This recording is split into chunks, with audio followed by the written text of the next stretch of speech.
Gọọmenti steeti bụ Anambra site n'aka ụlọ ọrụ na-akwụ maka njem na njikọta aka ha na Ije Rights Limited chịkọbara nnọọ ọgbakọ mgbasa ozi nakwazi nkụzi na nchekwa pụrụ iche ọkachasị na ya bụ njem n'elu ala mmiri na osimiri nke dị na port ma bụrụkwazị na ụlọ ọrụ otu NIWA bụ nke dị n'isi akwa mmiri nke dị na Ọnịcha. Onye nta aka anyị bụ Amara Okoye bụ onye nke ga-ewetara gị ya bụ akụkọ n'uso.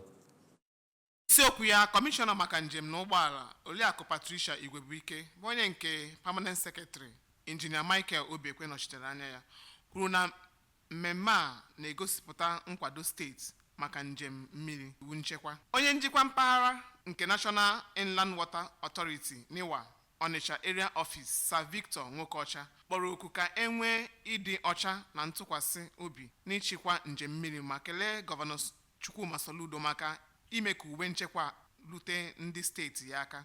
Onye nnọchite anya Ije Rights Limited kwuru na ụlọ ọrụ ahụ na-eweta ihe ọhụụ iji mee ka ụzọ mmiri Anambra bụrụ nke dị nchebe ọsọọsọ ma nke pụrụ ịdabere na ya. Ha kwere nkwa na ha ga-anọgide na-arụkọ ọrụ ọnụ na steeti na ịzụlite na ịkwalite ndị na-anya ụgbọ mmiri. N'aha ndị na-anya ụgbọ mmiri, Maazị Ifrem Daniel kelere gọọmenti steeti maka uwe nchekwa ndụ ndị ahụ enyere ha ma kwee nkwa na ha ga-agbaso iwu nchekwa niile. Site na NIWA Office Onitsha, Amara Okoye n'akụkọ ụwa ABS.